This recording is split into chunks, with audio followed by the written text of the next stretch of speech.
Kalau saya lihat dari klimatologinya bahwa puncak musim hujan di Jawa itu pada umumnya termasuk Jakarta ya, itu di bulan Januari. Januarinya nanti di Januari minggu kedasarian 3 ataupun di awal Februari.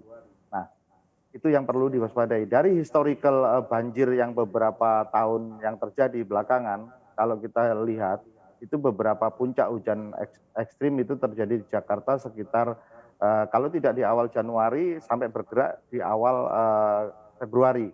Dan kemudian untuk kita lihat dalam waktu 3 hari ke depan ini, kalau boleh saya sampaikan secara umum, ini diliputi ada hujan ringan sampai hujan lebat ya untuk daerah, DKI Jakarta itu sendiri.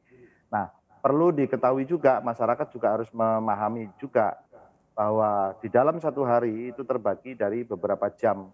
Kapan hujan-hujan itu mulai terjadi? Biasanya hujan itu bergerak dari, terkadang kalau hari ini terjadi pagi, dia akan naik sore, sore malam sampai pagi lagi. Nah, siklus itu, biasanya nanti akan diketahui, pasti banjirnya itu sekitar di malam hari kalau lihat kejadiannya. Jadi ada hujan deras dari sore, kemudian malam sampai pagi hari. Nah, itu yang mulai kita harus perlu waspada, Mhm. Ya, biasanya kita demikian. lihat dari tahun ke tahun intensitas curah hujan memang sering terjadi lebih lebat gitu di awal-awal tahun Januari dan juga Februari. Lantas mungkin apa yang harus dilakukan oleh masyarakat agar tetap waspada khususnya di wilayah pesisir begitu juga ya? Karena untuk gelombang tinggi juga biasanya terjadi di awal-awal tahun, Pak. Betul. Jadi, upaya yang dilakukan, masyarakat adalah yang pertama, masyarakat juga harus mulai aware dan, peduli terhadap informasi cuaca, iklim dari BMKG yang sudah disediakan melalui kanal-kanal yang tersedia, baik itu, call center, di website, sosial media, dan Instagram maupun YouTube ya. Kemudian yang kedua, di samping kita masyarakat mengetahui tentang cuaca, juga, masyarakat perlu mengetahui lebih kenal tentang lingkungan dan potensi bencana di tempat tinggalnya.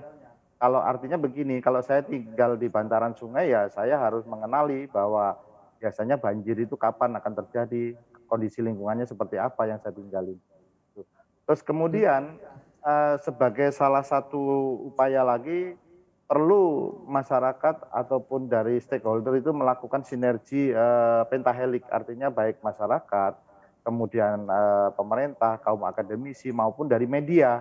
Itu bekerja sama bagaimana, informasi, cuaca ini bisa masif, sampai ke masyarakat dan masyarakat aware. Jadi, ataupun, dari stakeholder pemerintah juga memperhatikan, apa yang terjadi karena sesungguhnya, mitigasi yang sesungguhnya itu adalah dengan memahami cuaca dan lingkungan tempat tinggal kita, sehingga dampak-dampak yang mungkin ditimbulkan itu dari bencana dapat dihindari. Misalnya sebagai contoh, kalau kita tinggal di pantai, ya sebaiknya kita melihat lingkungan kita, apakah sudah ada tanggul pemecah gelombang. Kalau sudah ada kan berarti kita aman. Kalau tidak ada, ya kita harus siap-siap.